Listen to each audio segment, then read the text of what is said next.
I'm gonna read a book about haiku by the famous translator who apparently lives in New York City. Hirakawa, Hirakawa Sato. I don't know anything about him much. I don't know if he's the one who translated the Basho's Narrow Road to the Deep North. I had to look that up. But he did do its version. Seems he did a lot of books. Haiku Talk from Basho to J.D. Salinger. Some years ago, during another one of those crises in U.S.-Japanese relations, there was an article in the New York Times, I think it was, about an officer at the Embassy of Japan in Washington who used haiku in a bulletin as a way to redirect Washingtonians' attention from such pecuniary matters as trade with Japan to something more elevated, poetry. Here I have no such highfalutin hope. He's not making such a highfalutin hope. My only hope, indeed, is that you might have an amusing moment or two in the course of my unfocused, meandering discourse. Since he's got a lot of humility. Haiku has completely become a part of American life. Last week, for example, I was on a program called When Haiku and Music Meet, in which Kashiwagi Toshii explained how he set Matsuo Basho's narrow road to the interior, that is Oku no Hosomichi, to piano music, and Inaba Chibo played his compositions. Afterward, I asked a friend of mine, Arlene Tick, to give her assessment of the presentation. She did so through a haiku, musician's face, expressing the emotions of the music. Arlene is the vice president of a company that specializes in devising brand names for pharmaceutical and other products, and I have known her for quite some time. What I still do not know is whether or not she takes haiku seriously. I say this because there are people who do. Paul O. Williams is one of them. 2 years ago, Mr. Williams, who I hear is also known as a writer of science fiction, gave a speech entitled The Question of Words in Haiku, and opens remarks with these observations. Haiku is often a poetry written around the edges of the consciousness of the poet. Haiku helps poets extend the borders of their attention to notice what is going on at the edge of the eye. If effective, it does not represent official consciousness, demanded or conventional consciousness, occupational consciousness. Mr. Williams went on to speak of the comparative absence in haiku of witty verbal acts.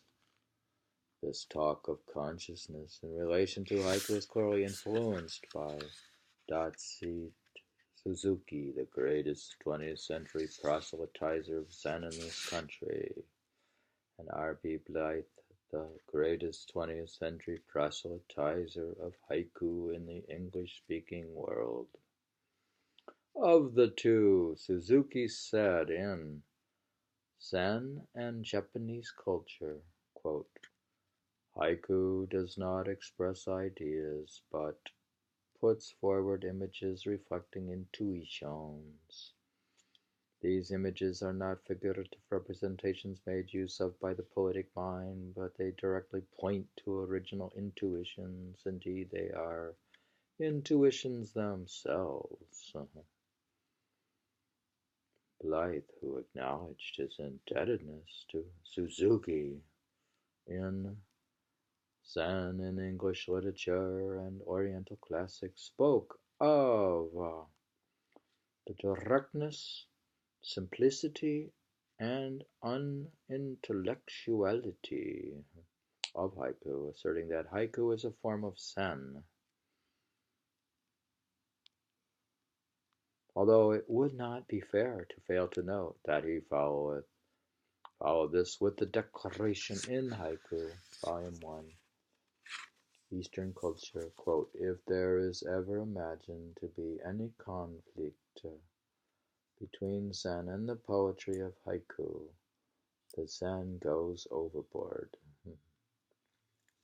unquote. Notwithstanding the assertions of two such greats to the contrary, the suggestion that the act of composing haiku is an almost unconscious one, and that witticism is nearly absent in this literary genre, would have startled Basho, the first poet most people think of when the word haiku is mentioned. This, I say, not because of the trite observation that virtually no literary endeavor can be unconscious save automatic writing. Rather, haiku during Basho's days was occasional verse par excellence, and what Mallarmé called verse de circonstance. The term occasional verse is not used often these days, but the poem Maya Angelou, composed for and recited at President Bill Clinton's inauguration, is an occasional poem. So is, quote, "Greetings, Friends," which Roger Angell annually composes for the end of the year issue of the New Yorker.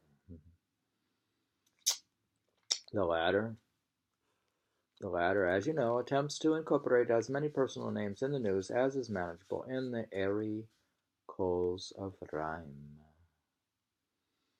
The poem last year, for example, had two lines.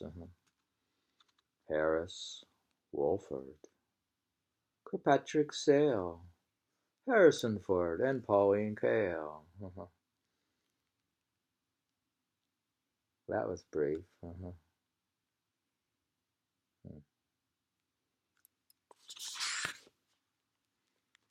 We got this book. I got this book from the bookstore. Book Thug Nation. Book Thug Nation. And that's only for highbrow literary books.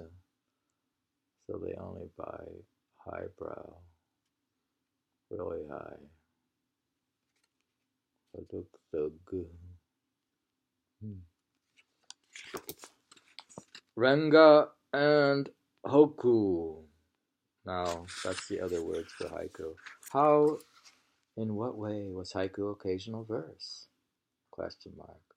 The answer, in Basho's days, the haiku had not yet become completely independent of a larger poetic form. Not independent? Question. A larger poetic form? Question. You may ask. Yes, the haiku was originally called Hoku, opening verse, and it referred to the piece that started the sequential poetic form renga, or linked verse. Seems we don't know anything about haiku. So we did study this stuff. The term haiku did not gain currency until about 1900. But Mr. Williams wasn't wrong in calling Basho's piece haiku. Modern Japanese scholars also referred to haiku before then the same way, retroactively. Now the sequential poetic form renga alternates 5-7-5 and 7-7 syllable verses up to 50 times, or a total of 100 verse units, normally composed by 2 or more persons, at times even by a dozen renga. In fact, it's a literary game. And being a game has a number of rules, highly complex ones at that. Of these rules, the basic one for the opening verse was traditionally Toki, quote, this season, and Toza, this session. The requirement to incorporate a reference to the season when the game took place and to describe something directly observed at the session itself. Take Basho's piece that Williams cites as a perfect embodiment of his Williams' concept of haiku. In his citation it goes, beneath the tree, in soup, in fish salad, cherry blossoms. And the original reads like this.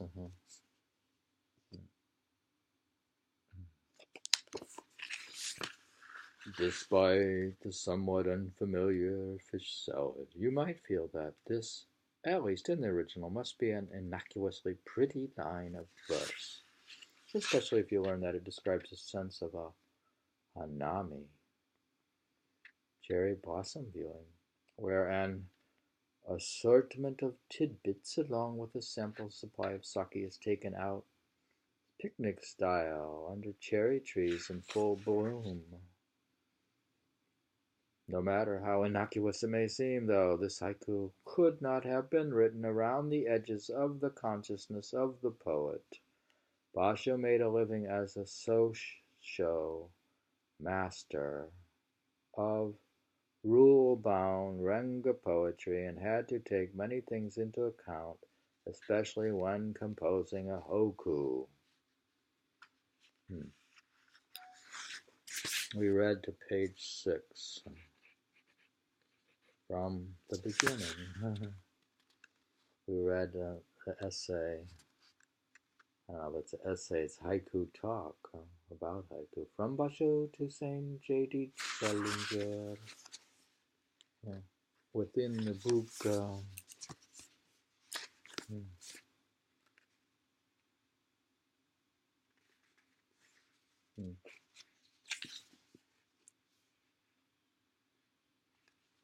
By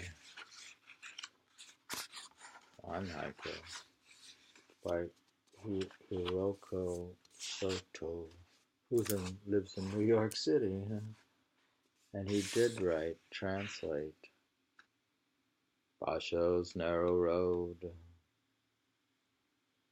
amongst many other books.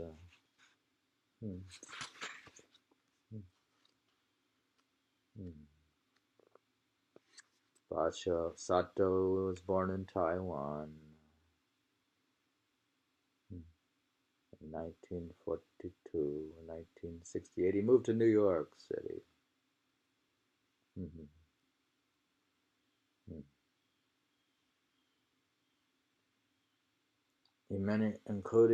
He translated from The Country of Eight Islands, an anthology of Japanese poetry, which John Ashbery called one of the greatest books of poetry I know. He's the author of books Legends of the Samurai, Snow in a Silver Bowl, and 100 Frogs. Anyways, we read a sample reading.